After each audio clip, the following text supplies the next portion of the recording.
everyone, welcome back to the Magpie Channel TV. Unfortunately, no nice sunny walks along the quayside for today's video like there was on Friday. Today is an absolute washout. This British summer has been a stinky one. So a quick one in the car for you lot today as I'm out and about. And I thought, I'm obviously not going to get soaking wet. Bring news, the transfer news. There's a potential outgoing to finally talk about. I cannot believe this bloke is still at the club. It's a madness. But hopefully not for much longer. But the main news, the juicy stuff that you want to hear about is who is next. Who will Newcastle United be signing in the transfer window next? Not that we really need anyone, do we? After that domination of Aston Villa on the weekend there. 5-1. And, Tierney starring on his debut. Barnes coming on and scoring. You think, well, we don't need anyone, do we really? Do you know what I mean? It's all looking very rosy. We've just smashed Aston Villa there. One of the teams that are threatening to challenge us for the, that push for top four. The other team that could break into the top four. The big six is us and Aston Villa. Well, it's not Aston Villa, is it? When Newcastle United absolutely destroy them like we did. It's been an unbelievable weekend. It's been a rough one. It's a heavy one. I'm still suffering. And all I can hear in my head is, obviously, I was in the standing corner at the weekend, and the strawberry corner there where it's the new standing section. The atmosphere was insane. It was like an away game. And for days now, all I've heard is, the sound of Tierney drink Smirty, eat spaghetti. It's on repeat in my head. I feel like I'm getting tortured here. Back in the day, they've locked us in a room, put the headphones on. I've just seen the projector of the 5-1, which isn't bad. The highlights non-stop, but the song, my head's battered now. But bring on City. I can't wait to hear it all again this weekend. I will be at Man City on Saturday night, so I'm buzzing for that one. So make sure you stay tuned for the vlogs and everything else that's coming this weekend for the Etihad, and subscribe if you haven't already. But let's get into transfer news then. Big one is, I'm saying obviously, we don't need anyone.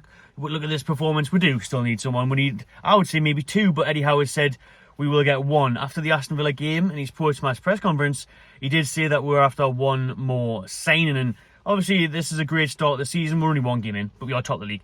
But, there's a long way to go. 37 games, to be precise. And Champions League, when that rolls around mid-September, and we are playing Tuesday, Saturday, Wednesday, Sunday, it's going to change. Injuries are going to happen.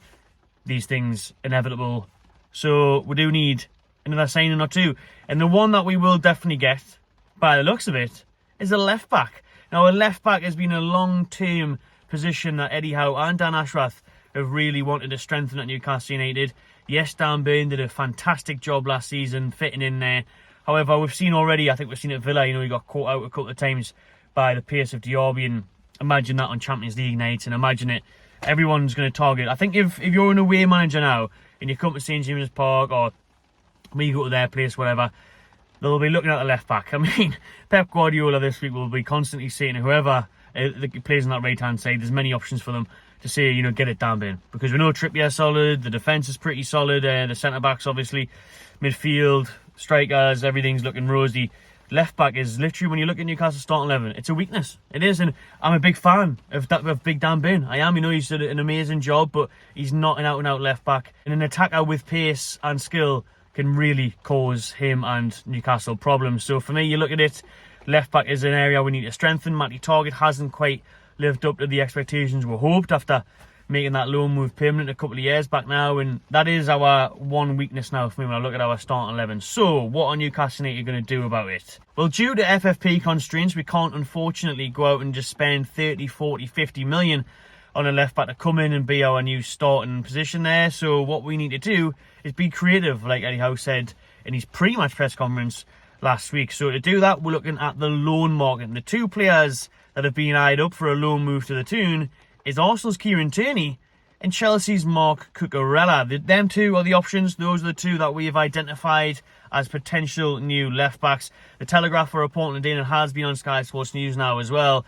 that Newcastle are looking to move in for Arsenal's Tierney or Chelsea's Cucurella. Now, both very good left-backs for me. I would prefer Kieran Tierney, and I think Eddie Howe would, whereas Dan Ashworth would maybe prefer Cucurella from knowing him at Brighton and Hove Albion. But for me, Kieran Tierney, I know a lot of people, I remember doing stuff in the summer with Troops, obviously the Arsenal YouTuber, and talked about Tierney a lot, and I think it's like the Barnes situation. Now I think obviously people are changing the tune on Barnes already after he's an impressive start in black and white, but I was saying for ages, Barnes is an amazing signing. It's looking that way. And the same with Tierney, maybe just because he's not that fancy, or I don't know what it is. Like, but some people kind of frown upon Kieran Tierney, and honestly, he's unreal. He's a top class left back. He really is. I think it would be a fantastic signing if we could bring in Tierney. I know a lot of people's concerns are his fitness issues and stuff, and his injuries and whatnot, but they're not as bad as what people make out if you look at it. I think a lot of that has been exaggerated by the media. Like, speaking to Troops and other Arsenal fans, they say he's not that injury prone as people like to make out to be, but now he's second choice left back to Zinchenko, maybe even third choice now with Timber coming in and playing there as well from Ajax, although he just got an injury, so we're not sure, and that might halt any move maybe, but if it's not long term then probably not. Arsenal have been willing to sell Tierney this summer because he's not part of Arteta's plans, whether that be for one reason or another. He has been available for sale this window. He's £30 million is what Arsenal are asking for, but us and Celtic are the front runners for his signature all year. Newcastle have been looking at Tierney all year, not just this summer, but in January as well. The whole of 2023 we've been looking at the Scotsman. 26 years old, the left back, and he is honestly class. He's got a great delivery of a ball. Troops and Arsenal fans are calling him Kieran Whippier, which is funny enough what could call Kieran Trippier for the tune on the other side. But Whippier there, Tierney at left back. He's got a great delivery of the cross. He's so athletic. He gets up and down the left-hand side with ease. He likes to link up play, and he's solid as a defender. You know, he's got good positional awareness. Gets close in his man. He's aggressive, and he's a real leader. You know, he'll bring a lot to the dressing room, Kieran Tierney. I think he would be a huge asset. I really do. Arsenal, will they let us take him on loan? He wasn't even in the squad for the game against Forest. Their opening day of the Premier League season, he wasn't even in the squad. So he wants to move. Arsenal are letting him move. Can we maybe pay a couple of £1 million up front for a loan deal and then have an option to buy? Apparently the Telegraph are saying that both of these deals are going to be with an obligation to buy at the end of the season. So for me, it'll be Tierney, but like I said, we are looking at Marc Cucurella as well. He's really flopped at Chelsea, hasn't he? 60 million he moved there for just last summer. He's only been there a year, and it hasn't worked out at all. Probably harsh to single him out and say he just flopped because the whole team did last year. Chelsea finished, what, 12th was it? You know, under Pochettino, could he get a tune out of him? Well, again, he came off the bench yesterday against Liverpool, but Chilwell's going to be starting for Chelsea. They've got Lewis Hall there. However, Lewis Hall is linked with a loan move to Crystal Palace. That one would make sense. So I would say it's more likely that we would get Tierney as well, because Cucurella, maybe Chelsea will keep him because if Chilwell got injured, which he does have an injury record, he would need to step in. Now, although Chelsea don't have European football, so will they risk it? Will they let Cucurella leave? Again, the thing is with me with these is these two teams going to let Newcastle take one of their players? You know, we are direct rivals for Arsenal and Chelsea now. We really are. Especially Chelsea. You'd expect Arsenal, with their spending, to be the top two now, City and Arsenal, really. And Chelsea to try and get back at the top four. But, you know, will they let us make a move for them? I think they definitely want that obligation to buy in next summer, so they could recoup some money from sales. It's an interesting one, but it's a one that Newcastle really desire, and Eddie Howe wants that new left back. So Tierney or Cucurella, let me know who you would prefer in the comments below. Finally, outgoing Ryan Fraser, the wee man, is still here. Don't know where. I haven't seen him for about a year and a half. He's been training with the reserves for a while now, hasn't he? For a good 6 months or so he's been training after his January move collapsed to a couple of championship clubs. Now Celtic are wanting to take the winger. Brendan Rodgers is a fan of his, apparently. He's the only one. So I would take the move now if I was you. Fraser off Rodgers, I'm sure there won't be an issue. Newcastle are desperate to get rid of Ryan Fraser. He's just hanging about the place like a shit that won't flushed out the toilet. Do you know what I mean? He just won't go anywhere. He's just lingering around that training ground. You know what I mean? You can't get rid of him. You cannot get rid of him.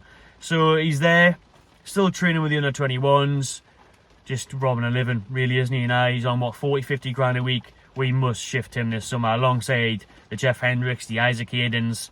Fraser, hopefully, will be joining Celtic. I mean, Newcastle will just let him go, no doubt about it. We've got, what, 400 grand for Darlow? Be lucky to get 400 quid for Ryan Fraser. Just let him go. Let him go up the road. See you later. Back to Scotland. Cheers, Ryan. For now, really. Scored the odd goal during lockdown, didn't he? But my goodness, he barely played. So Fraser to Celtic would be a great move for him, to be fair. He'd be playing European football. And for us to get him off the books would be lovely. Right, then that will do for this one, people. Make sure you give this one a like if you enjoyed it. Subscribe to the Magpie Channel TV. And I'll see you in the next one.